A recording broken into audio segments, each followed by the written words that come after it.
Very good afternoon and welcome back to Austria. Hochfilzen hosting this second round of the Biathlon World Cups, and today perhaps the best races we've seen so far. The men's pursuit earlier on, and now the women's pursuit due off in just over 10 minutes time.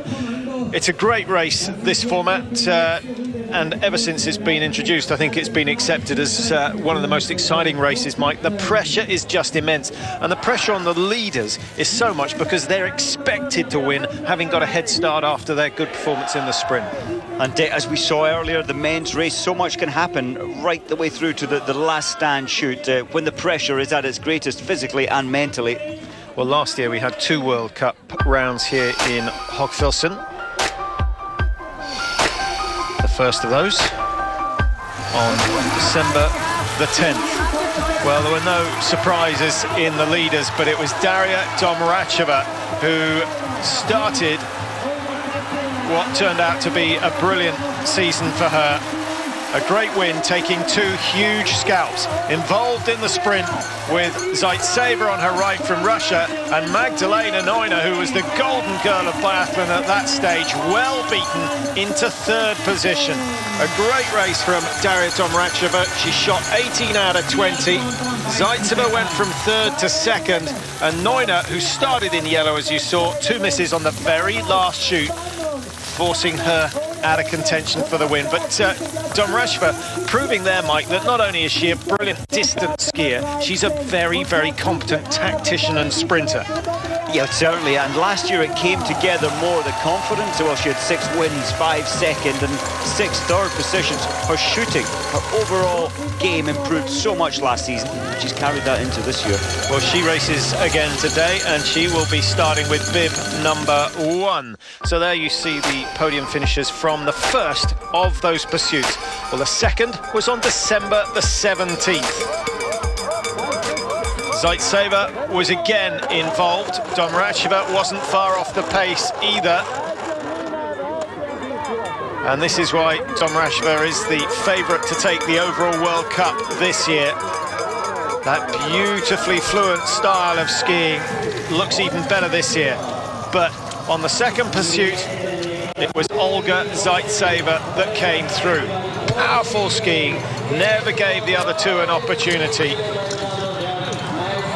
Shooting the perfect 20 out of 20 and giving her a finish time of under 32 minutes. Well, in these conditions, that was a remarkable time, and plenty of opportunity to pick up the biggest Russian flag she can find. So Zaitseva, success last year. She's going to be pushed this year. She starts down in 53rd position, over 2 minutes behind the leaders in today's race. So I can't see a double success here at Hochfilzen for Russia's number 1 at that stage.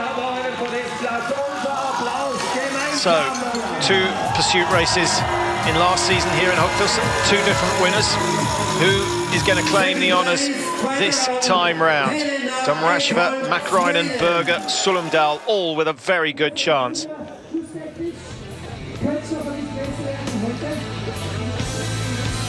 Daria Domracheva, we did an interview with her earlier in the season, Mike, and Klaus Siebert, her coach, saying so much of it is the mental side. Her determination when she's training, her love of the training, the joy that she gets out of it, and it doesn't all come down to the natural talent.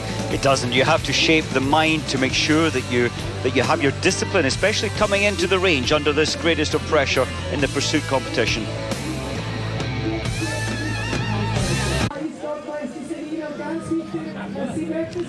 Well, take your seats. The second race of the day about to get underway here in Hochfilzen. The women's pursuit, 10 kilometres the distance, short laps, only 2,000 metres, which will take them under 6 minutes to complete, 5 times around that lap. So we're looking at a winning time around the 30-minute mark. Sometimes they're over 30 minutes, sometimes they beat it. Today's conditions reasonably quick. There has been a little bit of fresh snow since the men's race. Mike, what sort of shooting do you think is going to be required to win this, bearing in mind the wind conditions? It's marginal. The wind isn't going to affect us too much. It's really down to the pressure, and you'd expect Berger, Mäkirainen and Domracheva, the top three, to be pushing each other. So I think we're going to see an 18 hits or 2 penalties probably taking this victory. So the short course takes out the big climb on the opposite side of the road, and therefore the longest climb is only 16 metres. We get to see that fairly regularly. That really takes the control out of some of the better skiers' hands. An easier course. It is. I think the significant change compared to the men's course, the men had to climb all the way up the big hill with 600 metres to go to the shooting range. They got some recovery time, believe it or not, into the range. The girls this time don't get any real recovery in their body, so maybe their shooting will be a little worse. Well, cast your eye over the start sheet here, and the times on the right are the times behind Daria Domracheva, who will be the first away, that these women get out of the starting blocks. Kuzmina has left herself with a huge amount to do. Susan Dunkley, can she continue the good form that the American men showed this morning? And we've got both Bachmann and Henneke of Germany a long way off the pace, but number 52 and 53, Vitkova and Zaitseva, 2 women who should have been far further up the result sheet after the sprint yesterday. He needs to get in the gym. Somebody help. It just shows how much snow has fallen.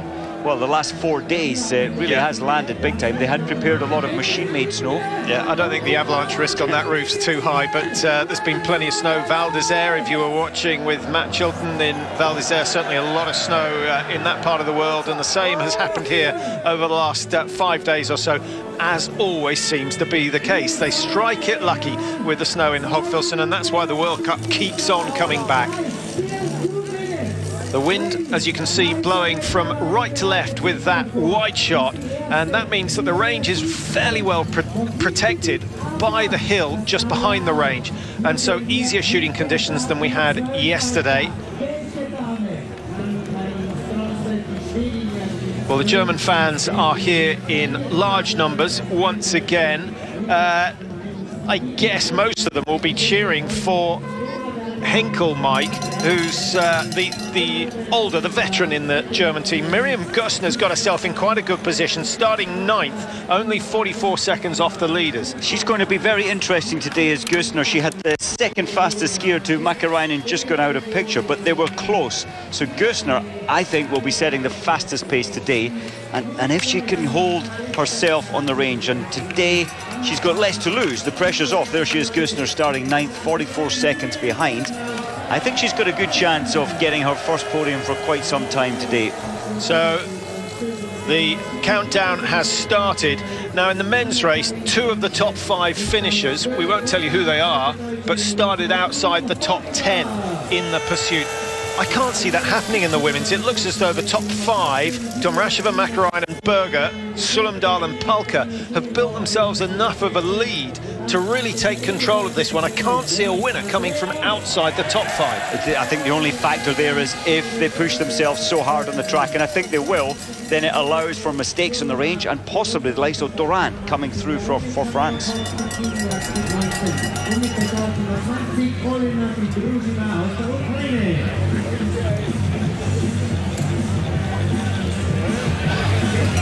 Race number 5 of a 26-race season, and this the second pursuit of the year. Tora Berger there, the only one to have won a pursuit this season. In fact, she won the last pursuit of last year, so she's looking to make it 3 in a row. Sullemdahl looking to make it her first podium ever. Can she make up for that obvious disappointment yesterday when she was pipped on the line by Tora Berger? Domracheva is going to be difficult to beat, and she'll be the first away. Mäkirainen should be able to match the Belarusian with her ski speed, but can she match her on the range? We'll find out in the next 30 minutes. 5 seconds, Mäkirainen is away. Then it is the World Cup leader, the Pursuit Cup leader, Tora Berger, having a sensational start to her season. She hasn't finished outside the top 3 so far. Sullemdahl starts 4, the margin's very small. Now, What about the Poles? Christina Palka, we had a couple of emails coming in congratulating the Poles on their positions, and it was pointed out by Pete that they all 4 Poles finished in the top 23 of the sprint yesterday. That bodes well for the relay tomorrow. And you know, I think that's the best ever in a sprint race for the Polish team. They really have got this season together, and largely through their very good shooting. Miriam Gusner is away, and now her teammate Nadine Horschler waiting. Good run from Horschler yesterday to finish in the top 15. Sokolova is away. Jima Shumilova of Russia goes ahead of Andrea Henkel of Germany. It's going to be a big fight for her. 1 minute, 5 seconds to make up on the leaders. Henkel at the moment doesn't seem to have the ski speed to do it. She's going to have to shoot 20 out of 20. Well, I think she'll shoot well, but she does take her time shooting, does Henkel, and that really does reduce you in today's race. Crawford in the World Cup points yesterday gets a good start at number 24 ahead of Olga Vilakina, who lies third in the World Cup standings at the moment. Vilakina is going to have to produce something special if she wants to stay in the top 3 of the standings. She does. You can see the tension and the nerves on the faces of all the girls still left in the gates. They just want to get out there. Kuzmina starting number 27. She certainly skis fast enough to make ground. There she is in the black and slightly mucky yellow suit. Again, Mike, how much pressure is on Kuzmina's shoulders? I think it's huge, and I honestly think, Patrick, that's why Kuzmina, you just see her on the range, and there's almost a fear. If you're frightened of missing, it's hard to hit, and you've got that fear in her. She missed 2 in the pro and then 2 in the stand yesterday. If she can relax and be a bit more carefree, that's when the shooting is at its best. Well, this is a great opportunity to see the 2 racing snakes of the women's tour skiing one behind the other. And we'll get to see Makarainen. I think she'll feed off the style and rhythm of Daria Domracheva, who's very, very smooth. Those 2, I think, faster than anyone else. Sulumdal is definitely getting quicker and should go ahead of Tora Berger, but hasn't done so quite yet. Well, Gusner, we must remember Gusner, absolutely, yeah, challenging Makarainen's time, and Domracheva was a little off her form that we saw in Sweden last week. She was some 28 seconds ski time behind Makarainen. Yeah, I thought she looked fantastic yesterday. I thought her skiing was impeccable. So through they go. Remember, they started 5 seconds apart, but the margin between Domracheva and Tora Berger was 13 seconds. 11, 12, it's going to be 14 or 15. The Norwegians losing touch slightly, 16.1. Sulumdal, a sensible move. She had to, well, pull back 3 seconds. She's done that. Now neatly tucked in behind Tora Berger. The 2 Poles are locked together, just as the 2 Norwegians are. Palka ahead of Guijdon, who starts, wears number 6. Number 9, that is Miriam Gusner, who should have made ground. She started 44 seconds down, and Gusner's got it to 40.9. A positive start from the young German, but she's got to shoot well to challenge today. Number 12, nice to see the Swedes in contention, Mike, with Helena Ekholm retiring. We thought that might be the end of what's been a brilliant run of form, going all the way back to Forsberg. Forsberg, that's right, the late 90s, early 2000s. Sweden has been at the top in biathlon, on and off. And it's great to see, of course, bib number 12, Stromstedt, in there. I'm not sure she can stay with the pace today. And, of course, we mustn't forget Taya Grigorin. I think she's going to do Slovenia pretty proud today.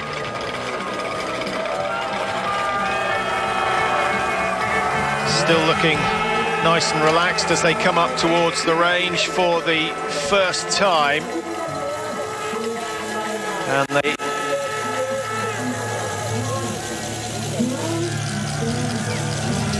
just preparing now for the first of the prone shots. We'll see who takes a good long look down the range. No one too concerned with the wind at the moment.